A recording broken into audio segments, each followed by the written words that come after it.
Ensemble, ne cessons jamais d'apprendre. Je suis Gérard Pécou, président de Calimedia, agence digitale de solutions e-learning. Je vous accueille sur Never Stop Learning, un podcast qui vous fait rencontrer des acteurs de la formation entrepreneuriale et éducative d'aujourd'hui et de demain. Bonjour et bienvenue à nos auditeurs. Je suis ravi de vous retrouver dans ce nouvel épisode de Never Stop Learning. Aujourd'hui, j'aimerais parler de l'un des concours les plus sélectifs de France. D'abord séparé en plusieurs branches individuelles, médecine, dentaire, sage-femme, kiné. L'entrée vers les principales études liées à la médecine s'effectuait depuis 2010 par la PACES, qui est la première année commune aux études de santé, qui était. Puis en 2020 par le PASS, le parcours accès santé spécifique, et la LAS, la licence option accès santé. Au-delà de parler du concours et de ses spécificités, je trouve plus particulièrement intéressant de nous intéresser à la formation rigoureuse des étudiants. Pour cela, j'ai le plaisir d'accueillir Anthony Julia, qui est le directeur et le fondateur de la préparation privée aux études de santé, Superform. Bonjour Anthony. Bonjour, merci pour l'invitation. Alors, c'est un rituel dans Never Stop Learning. Avant de rentrer dans le cœur du sujet, parlons un peu de toi et de ton parcours. Qu'est-ce qui t'a conduit à t'intéresser au milieu de la santé et à créer une prépa pour le concours PASS ? Moi, au départ, j'ai fait un cursus d'ingénieur. Après le lycée, j'ai suivi une classe préparatoire aux grandes écoles, puis une école d'ingénieur à Marseille. Et après 2 ans d'exercice comme ingénieur, j'étais pas tout à fait satisfait finalement du métier, de l'environnement. J'ai un moment réfléchi, et puis c'est vrai que je suis d'une famille médicale, et donc j'ai décidé à 26 ans de me lancer dans une première année de médecine. Alors il y avait 2 possibilités en fait, à vrai dire, parce que il y avait la possibilité avec mon école d'ingénieur de demander une passerelle pour accéder à la 2e ou à la 3e année. Et puis finalement, je me suis dit qu'en m'inscrivant en septembre en première année, je reprenais à la base, et puis je validerais si j'avais le concours, et puis je rentrerais dans ce cursus, mais au moins en ayant validé cette première année qui était la sélection. Donc j'ai décidé de m'inscrire. Ce qui est bien avec cette première année, c'est que finalement, on peut le dire à 26 ans, on le dit beaucoup moins à 18 ans, je me suis dit, je verrai au bout de 4 mois comment ça se passe. Et puis finalement, au bout de 4 mois, j'ai travaillé, j'étais dans les clous. J'étais dans le numerus clausus, ce fameux numerus clausus qui existait à l'époque. Et puis, du coup, l'aventure a continué. Et c'est aussi pour ça, on va en parler après, que j'ai décidé de créer une prépa. C'est parce que j'ai vu un énorme décalage entre ce qu'on m'avait décrit du concours, entre les représentations, on pourrait parler de représentations profanes en sociologie, qui existaient de ce concours, et la réalité que j'ai pu voir sur le terrain. Et c'est aussi pour ça que, en continuant et en poursuivant mes études en chirurgie dentaire, j'ai décidé de créer une prépa parce que je pense avoir cette réalité du terrain qui me donne une vision particulière de ce concours, de ces études, en plus avec mon background d'ingénieur qui me permet d'appréhender les disciplines scientifiques. Clairement, oui. Alors, j'ai brièvement introduit le concours PASS, mais est-ce que tu pourrais nous le présenter un peu plus en détail ? Pourquoi est-ce que ce concours est l'un des plus difficiles, peut-être avec les prépas grandes écoles ? Alors, on peut parler du cursus.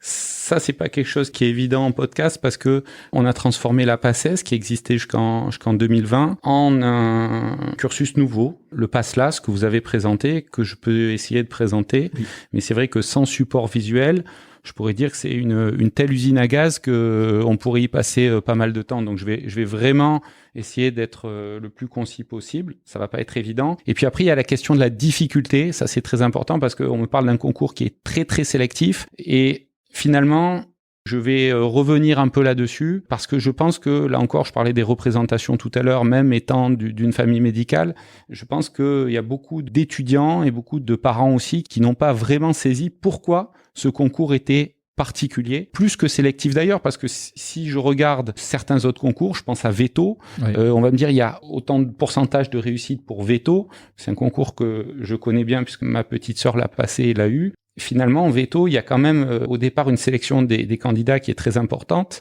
et finalement, tous les étudiants rivalisent alors qu'ils sont mention très bien au bac avec d'excellents niveaux. Donc pour moi, le concours de Veto est bien plus sélectif que le concours de médecine. Je vais juste essayer d'expliquer la réforme.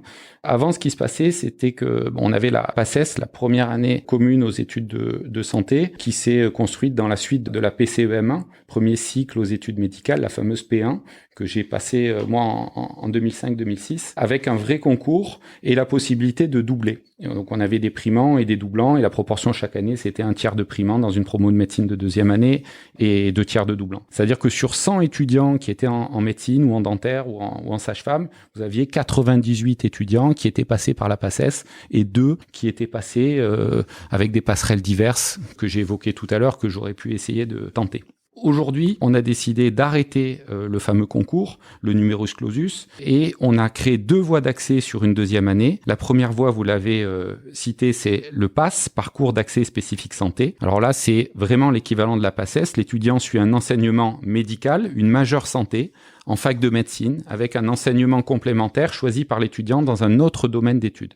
Et la licence accès santé, l'étudiant suit un cursus de licence dans une autre faculté, donc c'est autre que médecine ou pharmacie. Et pour candidater en deuxième année de MMOP, médecine, maïeutique, odonto ou pharmacie, il va étudier en complément de son année une option santé. Par exemple, il va s'inscrire à la fac de sciences avec une option spécifique santé. La particularité de ce nouveau cursus, c'est qu'il n'y a plus de redoublement. On peut tenter l'accès par la PASS avec une deuxième chance, par exemple en LAS, mais on peut aussi tenter directement en LAS avec une deuxième tentative en LAS 2, puisque l'accès par les LAS, les licences accès santé, se fait depuis, puisqu'une licence est en 3 ans, la licence 1, la licence 2 ou la licence 3. Je veux quand même faire un petit aparté, parce qu'il y a beaucoup de questions qui se posent par rapport à ça.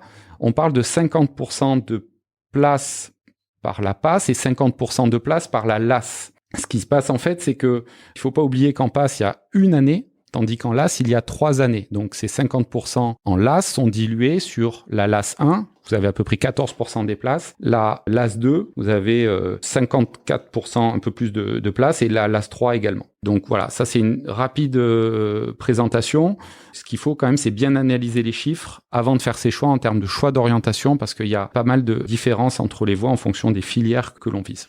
Dans les enjeux pour un établissement comme Superform, quel est votre rôle vis-à-vis de ce concours? J'ai presque une autre question, c'est le concours avec cette réforme, il est aussi sélectif ou il y a rien changé? Parce qu'en réalité, si je me souviens bien, il n'y a pas plus de places de médecins, on n'en prend pas plus, on n'en forme pas plus. On a quand même augmenté le nombre de places. Alors, est-ce que c'est l'effet Covid également qui a joué? Mais il y a eu une sensible augmentation. La question de la difficulté, c'est une question qui est mal comprise par les étudiants. En fait, ce qui se passe, c'est qu'il faut bien comprendre que la première difficulté, c'est que, à mon avis, le niveau du concours de médecine n'a pas réellement augmenté depuis ces 20 dernières années. Par contre, il y a eu une évolution côté lycée. Et à mon avis, le niveau des étudiants qui sortent du lycée a eu tendance quand même à diminuer. Alors quand je disais ça il y a 10 ans, on me traitait déjà de vieux prof, on me disait déjà un vieux prof, Anthony, etc. Après, il y a des études qui ont montré qu'en maths, en physique, c'était un peu difficile. Et ce qui est difficile pour les étudiants, c'est finalement de passer du niveau du lycée et de franchir ce gap entre le niveau du lycée et le niveau de la première année. Maintenant, il faut bien comprendre que ce concours de médecine est un concours qui est spécifique. Alors quand je demande aux parents en journée portes ouvertes, à votre avis, pourquoi c'est spécifique, je m'amuse à faire des petits sondages, j'entends toujours pourquoi c'est sélectif, on me dit il faut beaucoup travailler, il faut beaucoup de méthodologie, c'est monstrueux, c'est l'enfer, c'est l'horreur. Et là on me ressort toutes les représentations de ce qui pourrait être la première année, et je dis aux gens si vous trouvez un concours où il faut pas travailler, il faut pas de méthode de travail, et il y a un nombre de places très grand, à la limite vous me le dites, je vais y aller m'y inscrire et puis je l'aurai et puis je vais ajouter ça à mon palmarès. C'est pas le but. Moi je pense que ce qu'il faut bien comprendre, c'est qu'il y a 3 raisons qui rendent cette épreuve très particulière et finalement difficile, et vous le dites, très difficile, très sélectif, c'est les mots qu'on emploie. Et ça, c'est pas forcément bien compris, et c'est un peu aussi pour ça que je fais beaucoup d'informations autour de ça. D'abord, c'est un concours qu'on passe tout de suite après le bac. Et ça, si vous regardez entre la PACES et la PASS, ça n'a pas changé. Si je regarde des concours du supérieur, pour être en classe préparatoire, vous passez les concours en général à Bac+2. Pour être avocat, à Bac+4. Pour être enseignant, à Bac+3 ou 4. Donc ça, c'est une première caractéristique, et ce qui fait que les étudiants à 18 ans n'ont pas la même maturité quand ils sont en sortie de bac qu'à un niveau licence. Autre caractéristique, c'est que ça se passe sur les bases du lycée. Ça, c'est un travail que on fait notamment avec les lycées, puisqu'on travaille depuis 2016 avec plusieurs lycées, dans le cadre de notre programme qui est la terminale santé, et on intervient même en première, donc ce qu'on appelle les filières santé. Eh bien, moi, j'enseigne la chimie. Quand j'interviens dans des cours avec des premières, on fait du programme de première, et puis après, je leur pose des questions, et ils voient que ce sont des annales du concours. Et là, ils me disent, mais attendez, ce qu'on apprend en première, ça va être posé sur la classification périodique, par exemple, sur le modèle de Lewis, pour être rentré un peu dans les détails, ben, ça va être utile pour la suite. Oui, c'est utile. Et donc, il y a la question d'un bon niveau au lycée. Donc, c'est sur les bases du lycée. On comprend bien que quand les bases du lycée ont tendance un peu à s'effondrer, alors vous rajoutez à ça aussi la réforme du lycée, vous rajoutez à ça le Covid avec des difficultés pour certains étudiants de suivre en distanciel, eh bien, ça devient difficile. Et la troisième caractéristique qui rend ce concours si particulier, c'est que ça se fait donc aux sorties du bac et sans encadrement formel. Ça veut dire quoi? Ça veut dire que si vous allez en classe préparatoire, ben c'est une classe préparatoire. Donc vous restez dans une classe de peut-être un peu plus d'étudiants, 40 ou 45 étudiants, mais vous êtes suivis, vous avez un emploi du temps, vous avez des horaires et vous êtes cadré. Et là, ce qui se passe, c'est que eh bien, on peut faire ce qu'on veut. Donc c'est un peu la grande liberté pour un étudiant de 18 ans. Et moi, j'ai été stupéfait de voir que en reprenant, donc en étant plus vieux, avec plus de maturité et plus de recul, je voyais des étudiants qui ramaient complètement à contre-courant, sans s'en rendre compte, qui s'épuisaient, qui travaillaient 12 heures par jour, mais ça ne servait strictement à rien. Donc, il faut bien se rendre compte que ces trois raisons rendent ce concours si particulier. Et je dirais pas difficile, parce que un étudiant qui arrive avec de la maturité et un bon niveau de base et qui se connaît dans l'effort, ben en général, ça se passe très bien. Voilà. Et justement, alors, quel est votre rôle vis-à-vis de ce concours chez Superform? Comment finalement, concrètement, vous allez aider les étudiants? D'abord, Superform, qu'est-ce que c'est déjà? Superform, c'est ce qu'on appelle une classe prépa. Ouais. On appelle ça aussi dans d'autres régions une écurie. Oui. D'ailleurs, en terminologie. C'est vrai. C'est quoi? Ben, nous, on est strictement privé et on est là pour faire en sorte que les étudiants puissent atteindre leurs objectifs et aller chercher la filière de leur choix. Donc nous, on est sur un triptyque autour de l'orientation, la méthodologie et l'enseignement. C'est vrai qu'on oublie souvent l'idée de l'orientation, mais on pense qu'une classe prépa, on va bachoter, on va reprendre des QCM, on va travailler ces QCM pour développer ses qualités pour répondre à des questions. Il se trouve que c'est un peu ce que j'ai aussi voulu amener, parce que quand on m'a parlé de médecine, on m'a dit, tu vas voir, c'est du tout par cœur, il faut tout apprendre par cœur, même les couleurs, comme on dit en rigolant. Pour moi, la base de l'apprentissage, c'est la compréhension. Je vais le répéter, je pense, au cours de cet entretien. C'est la compréhension. Donc, d'un point de vue du cours, on va aider les étudiants à mieux comprendre le cours, à rendre les cours plus intéressants, parce que quand vous comprenez, ça devient intéressant, et quand vous vous intéressez, vous prenez au jeu, et c'est là que vous êtes capable de peut-être bosser 8-10 heures par jour et d'emmagasiner toutes les informations qu'on vous donne. Mais au-delà de ça, il y a une question de méthodologie, mieux s'organiser. On va parler neurosciences, le sommeil est un point fondamental pour la mémoire, donc respecter son sommeil, avoir des plannings autour de l'hygiène de vie, comprendre comment on peut apprendre des notions, comment on va comprendre des notions, et puis l'orientation, parce que on est là aussi pour aiguiller certains étudiants en amont, et peut-être dire à certains, compte tenu de ce qu'on voit là, peut-être qu'à 18 ans, c'est un peu juste pour toi pour aller en première année de médecine. Donc on a des évaluations régulières qui nous permettent de faire évoluer la stratégie d'un étudiant. Et c'est aussi ce qu'on va essayer d'apporter. Alors ça aussi, c'est un peu mon expérience. Je pense que si j'avais passé cette première année à 18 ans, ça aurait été très douloureux pour moi. Et à 26 ans, je suis arrivé avec d'autres avantages et d'autres atouts qui m'ont permis de réussir cette année. Donc ça aussi, c'est important. Dont la maturité dont tu parlais. Oui, tout à fait. Est-ce que cet enseignement à la prépa, il se greffe au parcours de la faculté? J'imagine que vous suivez quand même le parcours, c'est quasiment une obligation. Ça, c'est ma première question. Et la deuxième, c'est comment vous faites les cours? Vous avez des professeurs, c'est que du e-learning, vous posez des questions, vous faites répéter des QCM. Ça se passe comment concrètement? Vous jouez sur quoi? Alors, il y a pas mal de questions là, Gérard. Ouais, je suis le spécialiste des questions super longues. Donc, La première question, c'est comment on s'adapte au contenu de la fac. Oui.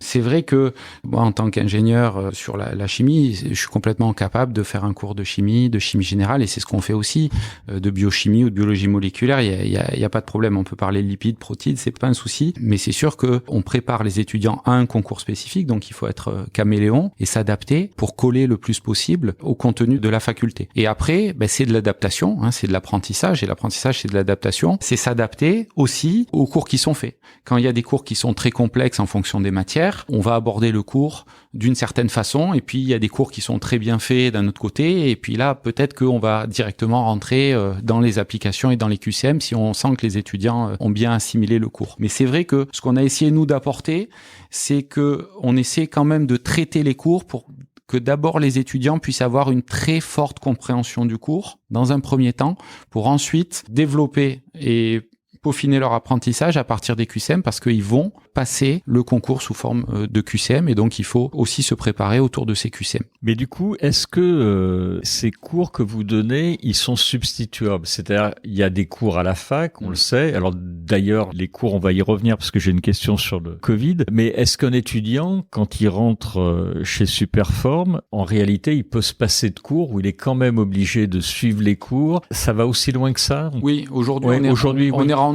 à un système.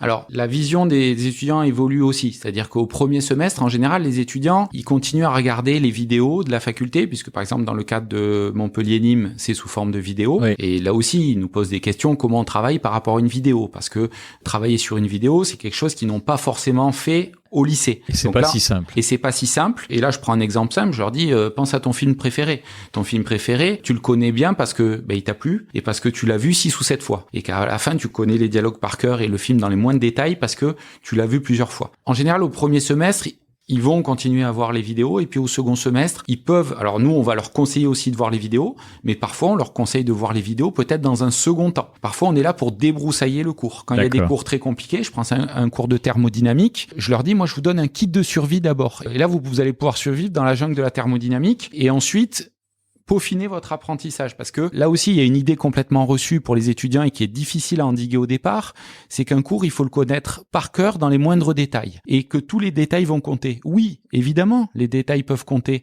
mais en priorité, il faut pas oublier que il faut d'abord mettre l'essentiel. D'abord, on apprend le plan, on apprend la carte, on a la boussole, et puis si on a le temps, on va mettre de plus en plus de détails. Et c'est aussi ce qu'on explique aux étudiants, c'est que sur une première année, il y a cette obsession du détail. On va m'interroger sur les détails. Ce que je dis tout le temps aux étudiants, c'est que un bon étudiant en première année, dans le médical en général, c'est un étudiant qui aura un haut degré de fiabilité sur les questions faciles à moyenne. Et là, il se trompera pas. Une question extrêmement difficile ou qui a été mal posée, on a le droit de se tromper. Donc d'abord mettre l'essentiel du cours. Et d'ailleurs, c'est un peu ce qu'on attend aussi d'un professionnel médical. On a le droit de se tromper dans un diagnostic, mais il faut pas passer à côté des choses évidentes et graves. Après, si c'est un diagnostic hyper compliqué, on a toujours les confrères pour venir nous aider, mais d'abord éliminer les choses graves et ne pas passer à côté de quelque chose de grave. Donc voilà, c'est un petit peu l'idée. Alors, les études de médecine sont un peu connues pour ça. Tu commences à en parler, Anthony. Il y a énormément de choses à apprendre et du coup, comment vous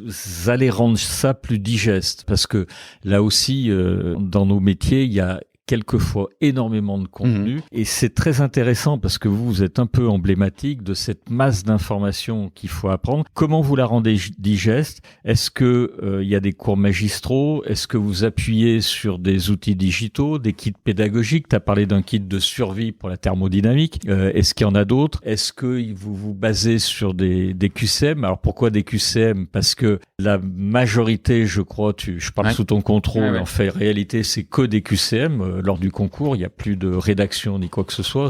Il y a une rédaction en sciences humaines. Ah, sciences humaines, oui, exact, c'est ça. Donc, comment vous vous y prenez pour rendre ça digeste et surtout pour faire de l'ancrage mémoriel, c'est-à-dire que au bout de 9 mois, en réalité, les gens puissent passer le concours dans des bonnes conditions. Alors, les 2 semestres, c'est à peu près 13 à 14 semaines. Donc, on va tabler sur 4 mois et sur des séquences de 4 mois. Comme tu l'as dit, en fait, la grosse difficulté en médecine, c'est qu'il faut apprendre beaucoup et en peu de temps. Oui. Et c'est vrai que cet apprentissage parfait, il est d'autant plus difficile, encore une fois, je le répète, qu'on ne demande plus du tout ça à un étudiant qui vient du lycée. C'est-à-dire que quand un étudiant vient du lycée, et en particulier pour les étudiants qui ont des capacités et qui écoutent bien en cours, on va dire que ça leur suffit. Finalement, quand il faut apprendre quelque chose et le garder de façon pérenne, en général, c'est ce qu'on dit, et c'est une des premières bases en méthode, c'est qu'il faut y passer 7 à 8 fois dessus.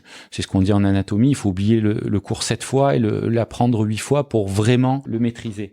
Donc il y a beaucoup à apprendre en peu de temps. Il y a des matières qui sont difficiles. On revient sur la chimie. Alors c'est vrai que c'est bon, moi j'ai enseigné la physique et j'enseigne la chimie. La chimie, on apprend une langue. Donc comme je dis aux étudiants, tout le monde est capable d'apprendre une langue. Si quelqu'un me dit moi je peux pas apprendre l'anglais, je l'envoie 3 mois en Angleterre, au bout de 3 mois normalement, sauf s'il a traîné qu'avec des Français, il maîtrisera l'anglais et il aura appris l'anglais. Et ce qui est difficile pour les étudiants, c'est de suivre ce timing. C'est aussi pour ça quand on voit que certains étudiants ne sont pas en capacité de suivre ce timing, on est capable de leur dire stop, on coupe le temps. On fait une pause et on a une option qui s'appelle une P0, c'est-à-dire une année intermédiaire qui permet de prendre une respiration, de revenir à un apprentissage serein, parce que apprendre des choses dans l'urgence, c'est très stressant. Et moi, je pars du principe que pour bien apprendre, mais il faut être bien dans sa peau aussi. Et c'est très important de se mettre dans un contexte qui est favorable à l'apprentissage. Et donc, c'est sûr qu'on est là finalement pour dire aux étudiants, là, pour apprendre cette matière, un peu comme un guide en escalade, on va leur dire, là, il faut que tu passes par là et par là. Et tu prends ce chemin-là et puis tu vas normalement construire ton apprentissage. Alors, les 2 bases, si je dois donner 2 conseils de base, j'en ai donné un, c'est qu'une information, à mon avis, pour la retenir de façon pérenne, il faut la revoir 7 à 8 fois. En variant les apprentissages et en variant les chemins pour aller à l'information et en recoupant les chemins. La deuxième base qui permet d'être efficace en termes de temps et que les lycéens finalement font très peu, c'est que quand on a une information à J0, pour l'ancrer, il faut la revoir dans les 24 heures. Parfois, il y a des étudiants qui disent « Ouais, mais moi, le lundi, j'ai maths. Si vous avez maths le lundi, eh bien, l'idéal, ça serait le lundi soir, prendre un peu de temps pour ancrer finalement ce que nous a dit l'enseignant et les sensations qu'on a eues, l'écoute, l'écriture, le visuel du prof de maths qui dit ça, c'est important. Alors certains étudiants me disent mais moi le lundi, j'ai piscine, j'ai danse, etc. Mais tant mieux, parce que du coup, même si tu n'as que 10 minutes, au moins tu vas te centrer sur l'essentiel et dans cette première écoute, dans les 24 heures, tu vas garder l'essentiel. Donc ça c'est important et c'est une base de méthodo. Alors évidemment, un étudiant au lycée peut avoir 15 de moyenne ou 14 de moyenne ou une moyenne qui lui amène la paix sociale à la maison sans forcément avoir une bonne méthode. Et c'est en cela que le concours, l'année d'après, est déroutant parce que là, on les pousse. Et si on n'a pas la bonne méthode avec un gros flux d'informations, là, on se retrouve en difficulté. Ce que tu dis, je trouve très pertinent parce que il y a une courbe qui explique ça, ce que tu dis, c'est Ebbinghaus. Et on est typiquement là-dedans, c'est-à-dire répétition au bout de 24 heures, effectivement, plus après, quelques jours après, plus après 3 semaines, et c'est comme ça qu'on en... Qui a été repris aussi par Tony Buzan. Absolument. Courbe d'apprentissage. Tout à fait, exactement. Alors, j'ai toujours quand même une question, c'est-à-dire, il y a une masse d'informations, on vient d'en parler, il y a la répétition, mais est-ce que finalement, si on se projette, l'étudiant réussit au mois de juin, il est très content, est-ce qu'en septembre, il reste quelque chose de tout ça? L'ancrage mémoriel, il reste efficace, ou alors la masse d'infos, elle est tellement importante que ça reste compliqué, ou alors vous arrivez vraiment à creuser des autoroutes neuronales et c'est ancré, et en deuxième année, les gens sont... Il y a le fond et la forme, quoi. C'est-à-dire que il y a le fond, il y a ce qui reste dans les automatismes, et d'ailleurs qui vont être revus ensuite en deuxième année, puisque il y a des notions qui reviennent. Il y a aussi cette idée qu'en première année, on apprend uniquement des choses inutiles. Je connais bien la chimie, j'ai suivi ensuite le parcours dans les années sup. En pharmaco, tout ce qu'on fait dans les lipides, ça va nous intéresser pour les anti-inflammatoires et pour comprendre le fonctionnement de ces médicaments qui sont les anti-inflammatoires. Donc il y a des liens évidents, mais il y a également la forme, c'est-à-dire que à partir du moment où on sait qu'on a été capable d'assimiler cette quantité d'informations, on a habitué aussi notre corps, parce qu'on parle du cerveau, mais c'est le corps en général, on a développé un savoir qui permet de prolonger l'apprentissage. Et c'est en cela aussi que cette sélection sur la première année, elle est importante, parce qu'on se rend compte que, en tout cas dans l'ancien cursus pour PACES, il y avait finalement très peu d'abandon. Les étudiants qui réussissaient la première année validaient toutes les compétences pour pouvoir suivre un enseignement dans le médical. Je voudrais faire un petit aparté. Pourquoi l'enseignement médical est difficile? Je peux en parler parce que j'ai fait des études d'ingénieur avant. Oui. La particularité de l'enseignement en médecine, en sage-femme et en chirurgie dentaire, c'est que c'est un double cursus. C'est un cursus hospitalo-universitaire. Ça veut dire quoi? Ça veut dire que on apprend la théorie à la fac, comme en école d'ingénieur, et puis après on va faire les stages pratiques. Et finalement, on est tout le temps en train de faire l'aller-retour entre la fac avec des examens et des examens à l'hôpital avec des questions, des présentations, des patients à traiter. C'est vrai que les années sont très chargées parce qu'il y a un double cursus. Merci pour ta réponse. Finalement, un étudiant qui réussit le concours, si on dit qu'il a plus de chances s'il est mature, s'il a une vie bien équilibrée avec le bien-être dont tu parlais, il dort comme il faut, il fait un peu de sport, il respecte la courbe d'Ebbinghaus et bien sûr, il travaille, c'est ça les secrets de la réussite? Il est mieux parti que quelqu'un qui est complètement immature. Alors ça paraît évident, mais surtout quelqu'un qui va surtravailler en dormant, je sais pas, 4 heures, 5 heures par nuit et en disant, moi j'ai travaillé beaucoup et puis finalement c'est pas efficace. Oui, il y a cette légende qu'il faut se doper au guronzan ou à d'autres produits stupéfiants pour être efficace et que ça marche que comme ça. Nous, c'est à peu près une centaine d'étudiants qui réussissent médecine et qui font à peu près la moitié d'une promo de deuxième année. Non, c'est avant tout un travail de fond. Effectivement, il y a cette maturité. Il y a une connaissance dans l'effort aussi. Nous, on s'appelle super fort, mais c'est pas pour rien. Oui. C'est le lien avec le sport. Quelqu'un qui prépare un marathon et qui se dit, bon, ça y est, j'ai jamais couru de ma vie, mais je vais me mettre à faire un marathon, donc je vais courir 5 heures aujourd'hui, 5 heures demain et 5 heures après-demain. Et dimanche, ça va le faire. Et dimanche, ça va le faire bien. Il va finir avec des tendinites partout, des problèmes ostéo-articulaires partout, et puis ça sera réglé. Et on voit beaucoup d'étudiants qui procèdent ainsi, c'est-à-dire qu'ils essaient de compenser tout ce qu'ils n'ont pas fait au lycée. Certains étudiants nous disent même, non, je veux pas trop travailler au lycée parce que je veux m'économiser pour la suite. Ça, si on dit ça, un entraîneur sportif, c'est compliqué. Ouais. Maintenant, ce qui est sûr, c'est que si il se connaît dans l'effort et qu'il respecte, cette première année sera moins douloureuse. Est-ce qu'il aura à 100% le concours de son choix?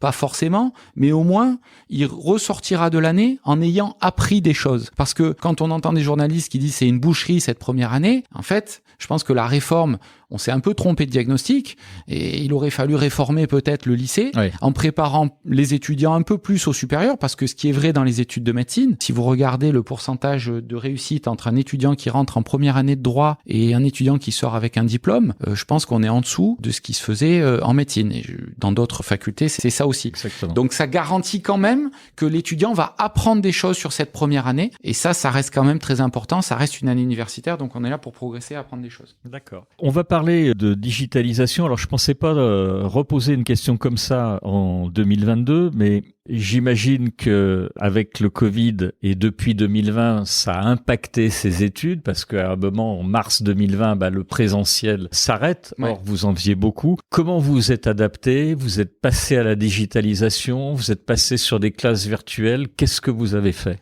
Alors, en même temps, je vais répondre à une question multiple que tu m'as posée tout à l'heure et auquel j'avais pas forcément répondu. Et j'ai même pas pu te relancer, je l'avais oublié. Alors, nous, quand le Covid est arrivé, la digitalisation, on l'avait déjà amorcée à partir de 2016-2017 parce qu'on a développé des partenariats avec des lycées en dehors de Montpellier, du côté de Perpignan, du côté de Béziers. Et du coup, on a dû réfléchir à un blend learning. Donc, le blend learning, blend, ça veut dire mixte, c'est-à-dire qu'on a à la fois du présentiel et à la fois du distanciel. Donc, on a développé une plateforme donc sur ce que vous appelez le LMS pour le Learning Management System, c'est-à-dire ce que nous on appelle une plateforme Moodle, où on peut développer des vidéos, des cours en vidéo, des quiz, etc. Et donc, quand est arrivé le Covid, la difficulté, c'est qu'il a fallu très vite se retourner. Mais nous, on avait déjà la plateforme existante. Et puis, rapidement, on a essayé aussi de développer les visioconférences avec des systèmes qui marchaient très bien et qu'on a appris aussi à développer. Donc, on s'est adapté. Encore une fois, il a fallu s'adapter. Et comme je disais à mes étudiants, il y a ceux qui trouvent des excuses et il y a ceux qui cherchent des solutions. Nous, on va chercher des solutions. De toute façon, les règles du jeu sont les mêmes pour tout le monde. Maintenant, il est évident que 2 ans après, on est toujours avec nos étudiants. Actuellement, on est en présentiel. Les étudiants sont très demandeurs de présentiel. On s'est rendu compte que c'était bien d'avoir ces solutions en distanciel. On va garder le blend learning et on garde le Moodle qui existait, mais c'est vrai qu'il y a quand même une volonté de la part des étudiants d'être en présentiel parce que c'est quand même beaucoup plus compliqué de garder le rythme tout seul chez soi. Il y a besoin de ce lien social, il y a besoin de voir l'entraîneur qui est entraînant et qui va entraîner ses étudiants avec lui pour continuer à avancer avec eux. Et d'autant plus que sur ces études-là, en première année, les gens ont tendance à travailler un peu seul et à être dans la compétition.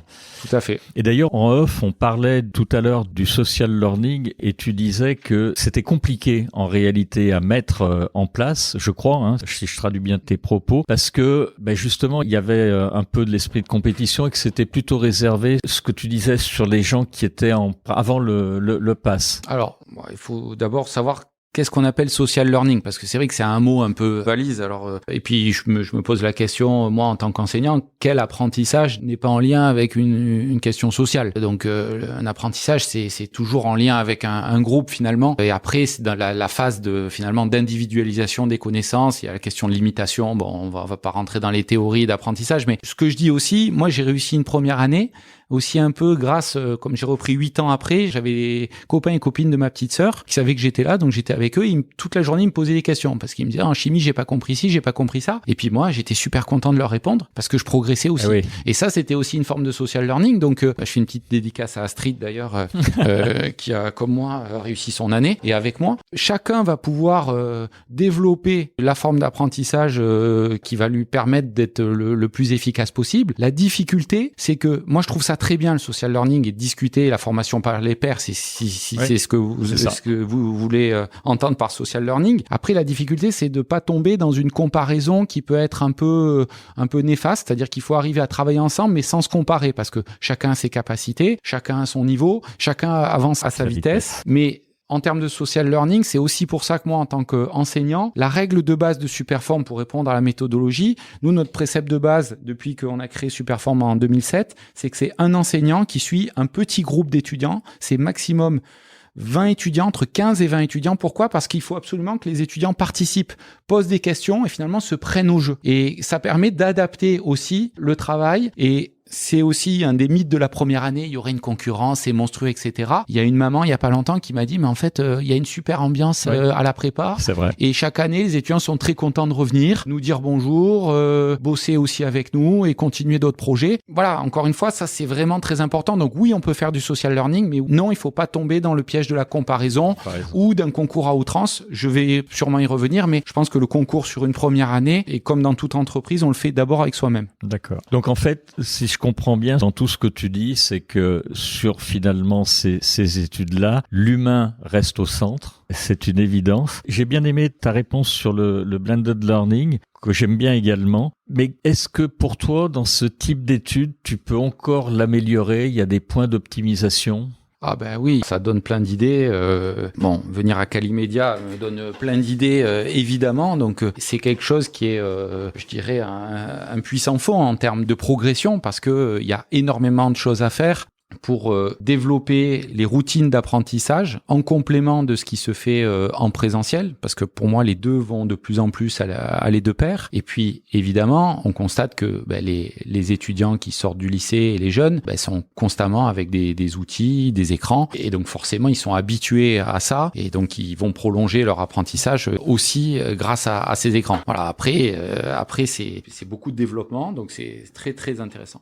On va arriver à la fin de ce podcast qui est passé à une vitesse folle. Comment tu vois le futur, toi, de ce type de formation préparatoire? Je pense que tu le disais, l'humain doit rester au centre, parce que on va dire que la compréhension des notions, les conseils qu'on va pouvoir donner, finalement il y a pas de formule secrète, il faut rester encadrant, avoir un suivi des étudiants, mais on va avoir peut-être une préparation qui va être de plus en plus étoffée avec les solutions de blend learning. D'accord. Et peut-être des niveaux qui vont aussi sur ce type d'épreuves monter.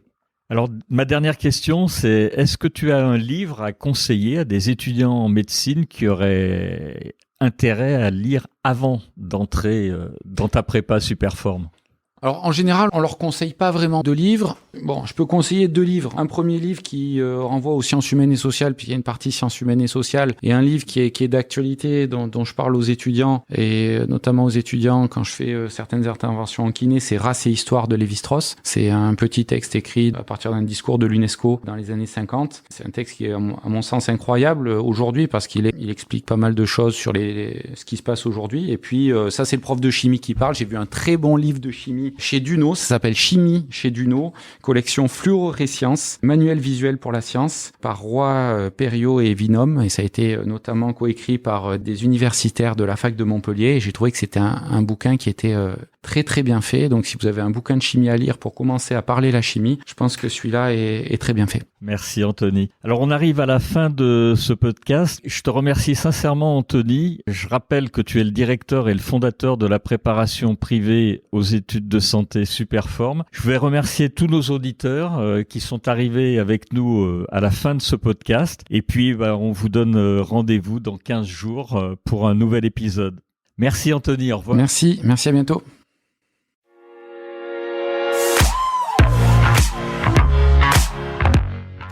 Vous êtes arrivé à la fin de cet épisode. Je vous remercie pour votre écoute attentive. Si l'épisode vous a plu, partagez-le auprès de votre entourage et donnez-lui une bonne note suivie d'un commentaire sympathique pour nous aider à grimper dans les classements. Je suis Gérard Pécou, président de Calimedia. Si vous cherchez une solution e-learning, rendez-vous sur calimedia.fr. Notre équipe vous accompagnera avec un très grand plaisir. Nous nous retrouverons dans le prochain épisode de Never Stop Learning pour qu'ensemble, nous ne cessions jamais d'apprendre.